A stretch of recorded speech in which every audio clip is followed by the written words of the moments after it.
Bugungi video sal noodatiroq bo'ladi. Mana shunaqa uylar aslida nesh pulga qurib bitqaziladi. Buzilib tushib yoki boshqa shunaqa narsalar yo'q. Prosta figurasida. Toza bo'ladigan bo'lsa, o'zidan chiqqan, g'isham sho'ralamaydi degan ma'lumotni aytibdilar.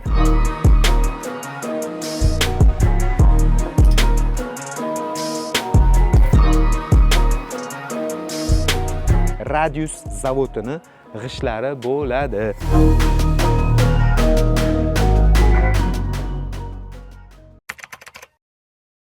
O'zi uyni plan qilayotganda hamma o'zini sharoitidan, hamma o'zini tartib qoidalaridan kelib chiqib plan qilgani eng to'g'ri yechim bo'ladi. Masalan, deylik, siz mani uyim planini ko'ryapsiz, yoqyapti-da, siz shuni qilmoqchisiz, lekin siz o'zingizni deylik uydagi odam soniga qarab, holatga qarab, u narsa balki to'g'ri kelmay qolishi ham mumkin. Shu sababdan men o'sha uyni qurilish jarayonida Bobur Project degan arxitektor 20 yillik tajribali mutaxassis bilan ishladim-da. Men o'sha Bobur Project, Bobur akamning Instagramlarini ham chiqarib qo'yaman. Bu xolis tavsiya. Ular bilan maslahatlashganimda menga shunaqa dedilar: "Aloxon, siz o'zingiz juda ham ko'p uylarni obzor qilasiz, juda ham ko'p uylarda yurasiz. O'zingizning sharoitingizdan, o'zingizning holatingizdan kelib chiqqan holatda menga bitta plan, ideya bering. Men o'shanga qarab sizni uyingizni loyihalashtirib beraman" deb juda ham to'g'ri fikr bildirdilar. Va men ham shunga moslab turib, o'zimni yashash tarzimdan, holatimdan kelib chiqqan holatda uyimni planini o'zim tuzdim va buni loyihasini to'laqonli chizmalari, arxitektura, ruxsatnoma va hokazolarni hammasini Bobur Project, Bobur akamiz menga 0 dan 100 gacha ruxsatnomalarni ham qilib berdilar. Keyin shu o'rinda hozir esimda borda aytib ketay. Mana shu o'zingizni deylik yashab turgan mahallani ichidagi uyingiz, eskisini buzdingiz, hozirgi kecha kunduzda shunaqa qonunlar chiqqan. Agar o'z voshimchalik bilan qurilishga ruxsatnoma olmasdan turib qurilishni ko'tarib yuboradigan bo'lsangiz, 60 milliondan 80 milliongacha jarima tortilishi ehtimoli juda ham yuqori. Bu narsani ham o'zingiz uchun ma'lumot o'rnida bilib olganinglar muhim. Nima qilish kerak? Bunaqa jarima kelmasligi uchun uyingizda deylik arxitektura chizmalari chiqqandan keyin qurilish vazirliklari bor, ana o'sha yoqqa beriladi va qurilishga siz ruxsatnoma, pechat olasiz, keyin qurilishni boshlaysiz. Agar o'sha ruxsatnoma olmasdan turib qurilishni boshlab yuboradigan bo'lsangiz, tekshiruvchilar kelib uni bilib ko'rib qolsa, sizga katta ehtimol bilan shunaqa 60-70 million atrofida shtraf solishi ham mumkin. Mana shu ruxsatnomalarning hammasini menga kattakon rahmat, Bobur akam zo'r qilib bitirib berdilar. Endi uyimni planiga kelsak, qaranglar. Bu yoqda mana asosiy kiraverish eshigi. Kirganda shunaqa tambur qoldiryapman. Ikki yoq tomonlama bu yoqga shkaf yasaladi. Uyga kirib kelganimda, masalan, deylik, qish kunlari, yog'ingarchilik paytida bu yoq tarafi kafil bo'ladi-da. Oyoq kiyimlarni shotga yechib, shkaflarga taxlab turib, mana bu yoqdan agar xohlasam eshik qo'yaman, xohlamasam yo'q. Agar eshik bo'ladigan bo'lsa ham, deylik, tashqi eshikni ochganda ham qish kunlari sovuq havo srazu uygacha kirmaydi. Kirib kelish shunaqa keng yo'lak bilan boshlanyapti. Ota-onam uchun o'ng tarafda bitta yotoqxona plan qildim. Romi tashqari hovliga qaragan, sababi baribir yoshi kattalar qanaqadir burchak, orqa hovli yoki tepa umuman to'g'ri kelmaydi, siqilib qolishadi. Tepaga chiqib tushish juda oyoqni og'ritadi yosh kattalar uchun. O'zini ichida san uzunlari bilan. Endi hozir bu yoqda qumlar turgani uchun ichkariga alohida kirib o'tira olmaymiz. Keyin buni yonida mana shu joyda sizlarga ko'proq ma'lumot bermoqchiman.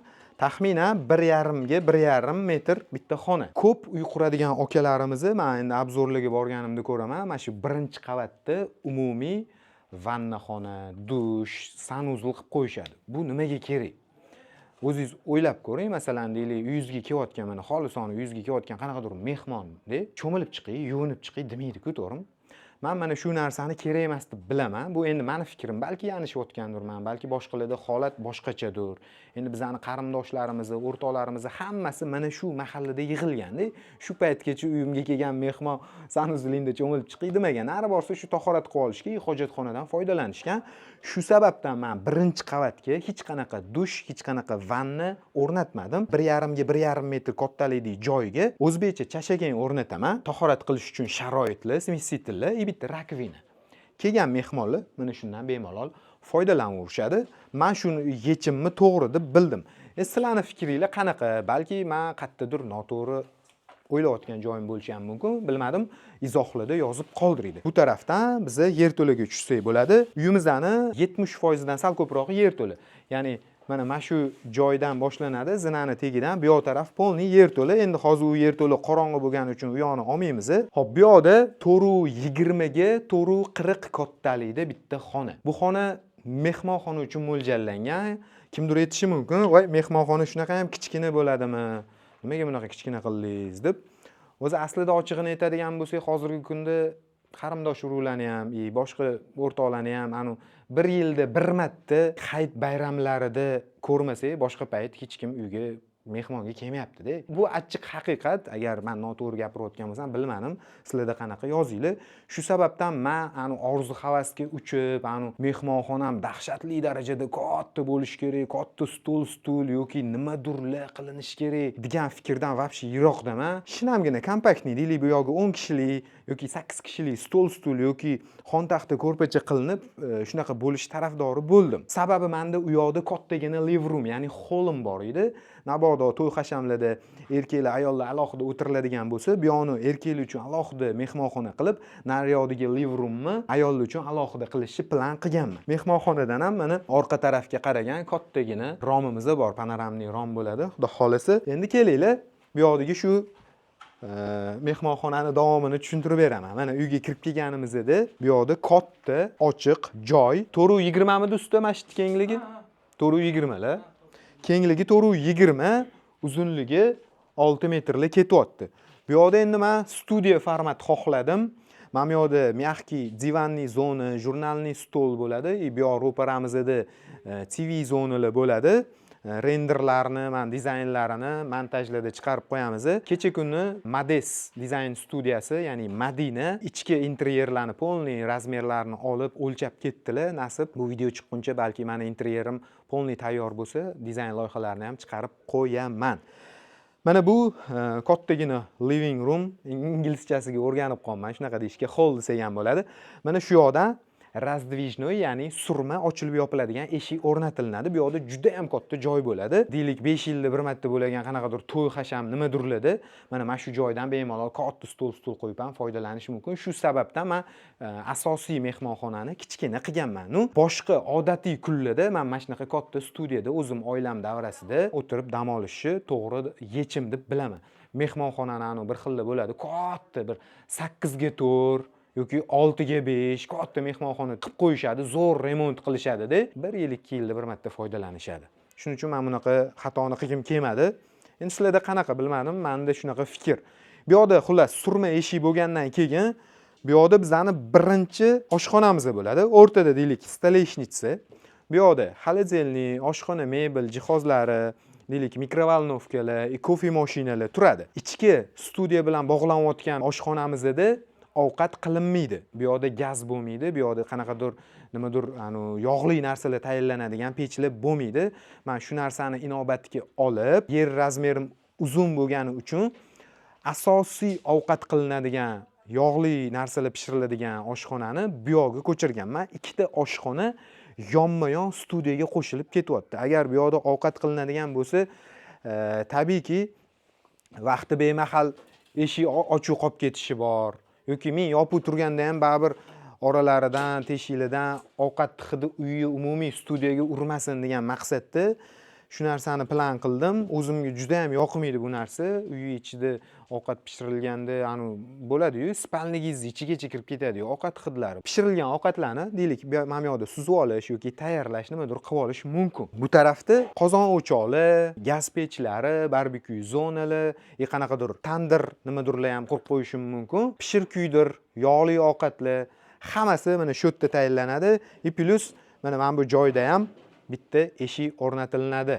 Bu yoqda ovqat qilinayotganda, bu yoqdagi oshxonaga hid o'tmasligi uchun bitta eshik, plus naryoqda yana bitta studiya bilan oshxonani o'rtasini ajratib turadigan surma razdvijnoy eshik. Bu oshxona endi bir vaqtda o'zida ham yozgi, ham qishki oshxona bo'lib ham ishlayveradi. Polniy studiyani mana shu oshxonalarning tagini to'pli pol qilamiz, xudo xolasa, va mana bu joydan ham bitta surma eshik qo'yib yorsak, nasib bo'lsa qishki kuni ham bu yoq issiq bo'ladi va mana bu yoqdan tabiiy yorug'lik tushib turadi. Yozgi kuni bo'lsa, bundoq surib ochib qo'yiladigan bo'lsa, ovqatlar bu yoqda qilinganda, bu yoqda kattagina ochiq joy, hidlar bemalol tashqariga tepaga chiqib ketaveradi. Mana shunaqa ko'rinishda bu birinchi qavatimizning plani bo'ldi. Endi tepani ko'ramiz, ketdi. Men o'zim uyda tabiiy yorug'lik bo'lishi tarafdoriman. Bu juda ham zo'r narsa, har tomonlama. Eng asosiysi hozir kecha kunduzda bilasizlar, kommunalniklarning narxi juda ham o'sib ketyapti, ochiq gap. Shu sababdan loyihamda orqa hovli katta bo'lganini hisobiga ko'rasizlar, mana past taraf podvalga tushirish zinada ham katta rom bo'lyapti va ikkinchi qavatga chiqarishda ham katta rom bo'lyapti. Mana shu romni men bu yerdan ozgina ochiladigan qilib ketaymikan yoki glukhoy oynani o'zi tushirsinmi? Shunga ozgina bosh qotyapti. Plus naryo tarafimda ham katta rom, bu rom pastgacha yaxlit bo'lib tushadi. Shunga nima maslahat berasizlar? Bu yoqdan bitta kichkina ochiladigan qilsa qanaqa bo'ladi? U yoqdan ham ochiladigan qilsa. Imperor apam aytayaptilar, ochiladigan qilsa zo'r, naryoni ham bu yoqni ham ochib qo'yganda skvoznoy bo'lib shamol zo'r aylanadi deyaptilar. Sizlarning fikringlar men uchun juda ham qiziq. Albatta izohlarda o'z fikringlarni yozib qoldiringlar. Endi zinadan chiqdik. Chap tarafda hozirgi kunda Xudoga behisob shukr 3 ta farzandim bor. 2 ta o'g'il, bitta qiz. Bu yoqda o'g'il farzandimga mo'ljallagan xona. Buni ham kengligi shu 420 ga 440 chiqadi. Mana bu tarafga mana devor sal ichkariga kiryapti-ku, garderob yasab olish mumkin. Bu yoqda 2 ta bolalarning anaqasi bo'lgani uchun har bittasiga alohida sanuzul berilmadi-da. Umumiy mana shunaqa sanuzul berildi. Kengligi adashmasam 180 eda, endi aniq bilmayman. Shunaqa katta bitta bu ikkita yotoq xona uchun ishlaydigan sanuzul va bu tarafda xuddi shunaqa xona. Bu endi ikkinchi o'g'limga kattagina romlari. Endi bitta qizimga mo'ljallagan xonam bu yoqda zinadan chiqqanda yo'lakdan mana bu tarafda bo'ladi. Endi hozir mana g'ishlab turibdi. Bu qizimning xonasini o'zini ichida garderobi plus sanuzuli bor. Hozir to'g'ri qizim yosh, 7-8 yoshda bo'lsa, baribir ertaga katta bo'ladi, voyaga yetganda bu juda ham komfortli bo'ladi deb o'ylayman. Sababi umumiy sanuzuldan qiz bolaning kirib chiqish, foydalanishi, ikkita bitta uka, bitta akani oldida bilmayman, men o'zimga mana shu narsa to'g'ri deb hisobladim va qizimning sanuzulining ichida alohida o'zini garderobi, alohida o'zini sanuzuli qilib plan qildim. Endi o'zimni yotoqxonam zinadan chiqqanda o'ng tarafda bo'ladi. Mana shunaqa yotoqxona. Bu yotoqxonam hozir keng katta ko'rinyapti. Bu yoqda kravat tursa, bu yoqda televizor tursa, mana bu yoqda rigl tushgan-ku. Mana shu rigldan taxminan 1,5 metr joyimiz garderobga chiqib ketadi. Shunaqa plan qildim. Bu yoqdan mana kiraverish yo'lak bo'lsa, deylik, mana bu yoqda garderob yasalsa, через garderob sanuzulga kirish. Bu juda ham qulaylik beradi. Sababi yuvinib chiqqaningizda, boshqa qilganingizda naryo burchakdagi garderobga borib kiyimingizni olmaysiz, boshqa qilmaysiz. Shunda sanuzuldan deylik xalatda nima qilib chiqsangiz, garderobning ichiga kirib, bemalol mana shu garderob ichida kiyimlaringizni kiyib, sekin chiqib ketaverasiz va mana qaranglar, u yoqdan ko'rsataylik, hurmatli operator. Orqa tarafimizda to'g'rimizdagi qo'shnini uyi, ya'ni hovli umuman ko'rinmayapti. Bu yoq yon tarafimizdagi qo'shnini uyi, buni ham hovlisi umuman ko'rinmaganligini hisobga olib, romni shunaqa katta panoramli bo'lishini xohladim. Tabiiy yorug'lik bu yoqqa zo'r tushib turadi. Eng asosiysi hech kimga xalaqit bermaydi, hech kimga ziyon yetmaydi. Va bu yoqda mana sanuzulimizni men o'zimni Instagramimda, Allohon Instagram sahifamda, agar obunachilar bo'lsa bilishadi, qurilish Instagram sahifalarimda mana shu sanuzulni maslahat qilgan edim obunachilardan. Ustalarimizni mana bu devorni, mana men bu yerda izi ham ko'rinib turibdi, 1,5 metr kenglikda qilib urib qo'yishgan edi.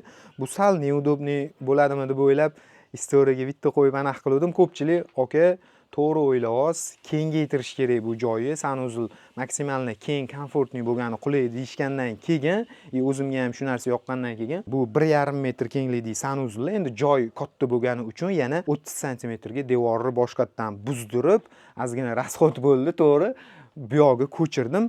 Komfortli-da. Bu yoq tarafda mana sanuzul bo'lsa, yarmigacha oyna qo'yilsa, maza qilib cho'milasiz. Bu tarafda deylik 70-80 sm unitaz turadi va kirib kelishda ro'parada rakvina turadi. Ertalab turganingizda yuz qo'llarni yuvib, boshqa qilib oynalar. Bu yoqda ham xuddi shunaqa katta panoramli romli. O'zi svetni yoqmasangiz ham sanuzilingiz ichi yorug' ko'rinib turadi. Bu ham qaysidir ma'noda baribir o'sha kommunalniydan ekonom bo'ladi deb hisoblayman men o'zim. O'rtoqlar, shunaqa ko'rinishda uyimizning planirovkasi bo'ldi.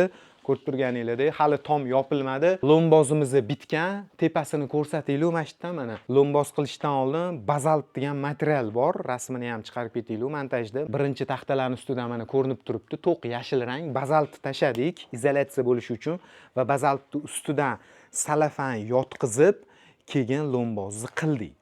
Bu tepa qavatdagi izolyatsiya uchun birinchi etapi bo'ldi. Endi buni gips karton qilishdan oldin yana tegidan biz izolyatsiya qilamiz. Prorabimizni qanaqadir mahsulotni aytdilar. Mana shu narsani birinchi yopishtiramiz, keyin gips karton qilamiz. Birinchi o'rinda eng muhimi uy ichiga ishlatiladigan qimmat kraska yoki qimmat smestitsil yoki qanaqadir jihozlamasda eng asosiysi mana shu izolyatsiya bo'ladi. Izolyatsiyani zo'r qilib, tommi, devorlarni izolyatsiya qilib yopilgandan keyin uyingiz har tomonlama qishda, yozda muzdek, qishda issiq, komfortli bo'lsa, uy tashqari tarafini, tom qismlarini deylik, rasxoddan qochib yo bo'veradi. Hammada shunaqa-ku deb qiviriladigan bo'lsa-da, ichkariga palon-pul tiqsa, u narsa tatimaydi deb hisoblayman. Endi nasib bo'lsa, bu yoq tarafdagi fasad g'ishti turibdi-ku hozir. Bu yoqlarga ham bazaltni qoqib chiqib, keyin bazaltni ustidan keyin suv qilamiz.